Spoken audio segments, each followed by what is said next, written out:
At our core, who we are determines how we govern our own lives and fears. It establishes our power to be and to thrive. Once we trade the world's definition of identity for God's, we learn the secret of overcoming the world and winning the battle of self-esteem. If we forget God, we'll forget who we are.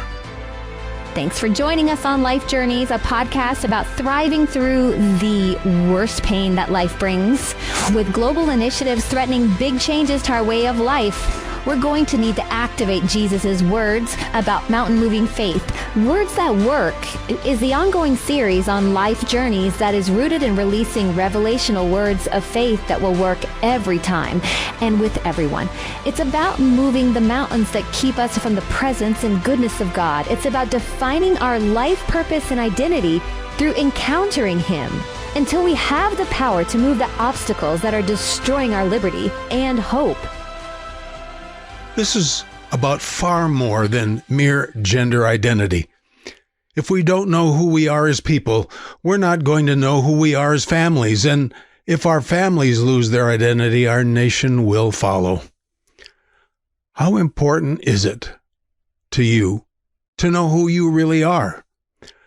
Our identity determines what we can expect in our future, and identity conflict leads to struggle. Many compensate, and it leads to competition or crime or relationship ruin as people react to their inner pain. The Apostle Paul said in Corinthians, "But we all, with open face, beholding as in a glass the glory of the Lord, are changed into the same image from glory to glory, even as by the Spirit of the Lord." The glass refers to a mirror. And so, as each encounter we have with the glory of God moves us forward, we are being changed into the same image. We are created to find our image in being restored to God's glory. That's why so many people live with an identity crisis. My first real victory with that touched the battle with my peace with God, and I knew I was His. I was forgiven. I wasn't a nobody. I wasn't a mere product of my own construction, choices, and lucky or unlucky breaks. My reputation, career successes, ministry fruit, homes, or finances had nothing to do with who I was. My self-esteem, sense of well-being, and personal dignity were established by what I saw in the mirror of God's glory. Thus, He said to me one day, "When you're experiencing my presence, you're experiencing who you truly are." In our declining moral environment, identity is challenged or manipulated to bring people definition by things like sexual preference or race or nationality, politics or religion, black or white, homosexual or heterosexual, and conservative or liberal, all have become hot-button buzzwords linked with identity. But none of these things will matter in the biggest challenges of life. And with God, the greatest question is not what we have done, but who we are. "Who do others say that I am?" Jesus asked in Matthew 16. "Who do you say that I am, Peter?" One thing Jesus made clear in this interaction was that identity comes from the Father. Peter knew who Jesus was by revelation from God. The critical issue of identity starts with who Jesus is, and it's not a derivative of his sexuality or any other physical markers like race or reputation or career or financial status. Those don't define who we are. And make no mistake, our real life is the target here. Once Peter knew Jesus, this then led to Peter being given revelation about who he was. But watch this. Jesus goes from speaking about the critical issues of who he and men are to the issues of the gates of hell and being bound or loosed in heaven and earth. He said, Upon the rock of revelation, I will build my church, and the gates of hell will not prevail against it. God will build his ruling body, the called out ones, the ecclesia in the Greek, which means the church, and he'll do it by revelational identity. It will be so powerful that hell won't be able to govern our identity and destiny. Let's be very clear here. Jesus wasn't talking about a religion or denomination. The word we call church meant called out ones.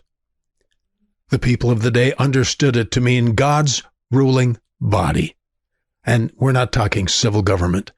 In other words, his kingdom was established by revelation of identity, not religion or doctrine or denomination.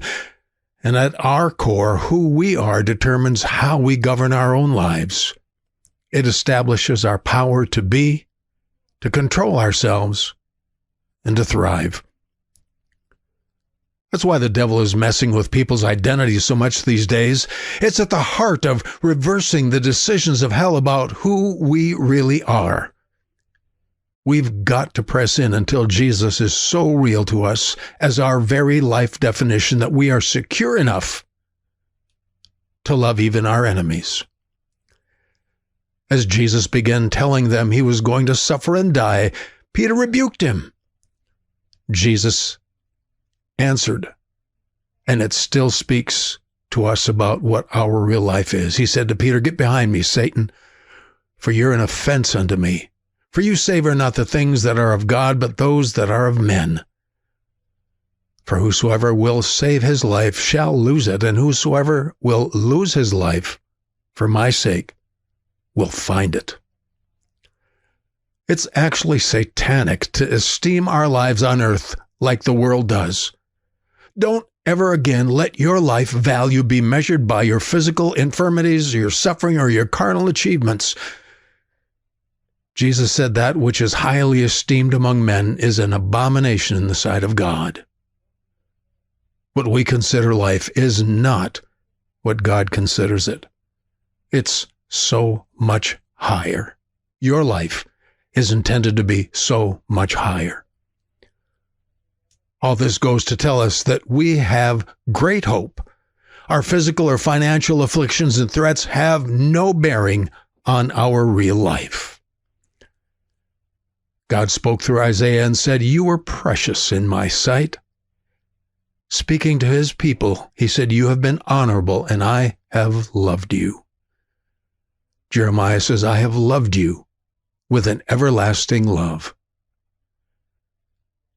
Today we see so many who say they want to be true to themselves. They want to live their authentic life. The problem is they don't know who they are in the first place. We're made in God's image, not the image of some dreamt-up physical gender fantasy that won't survive the grave. I want to live the real me.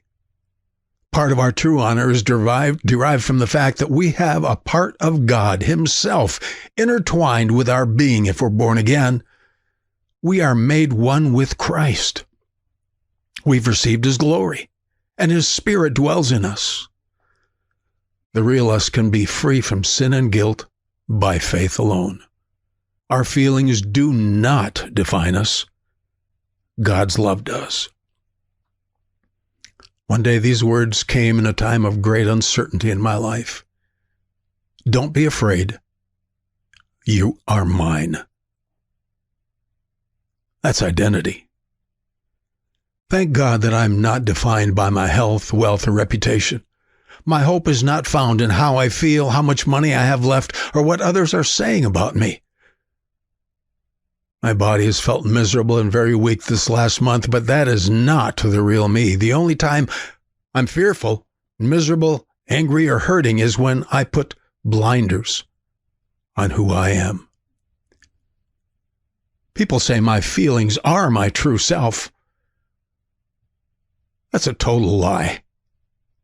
You don't get to define what God has made. He does. Emotions come from thoughts all the time.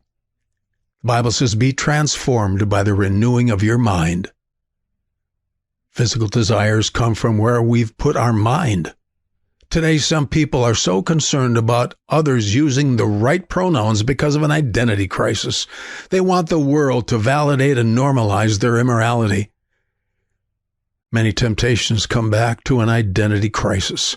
Even Jesus, in being tempted in the wilderness, had his identity challenged when Satan said, "If you are the Son of God, then do this." I want you to hear this question that God asked.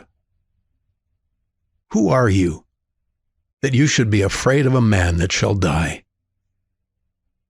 Who are you? How we answer tells us a lot about our priorities. Satan said to Jesus, "If you are the Son of God, turn these stones into bread."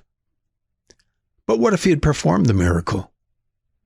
It would have shown that Jesus needed to validate his life to the devil and that he wasn't sure about who he was.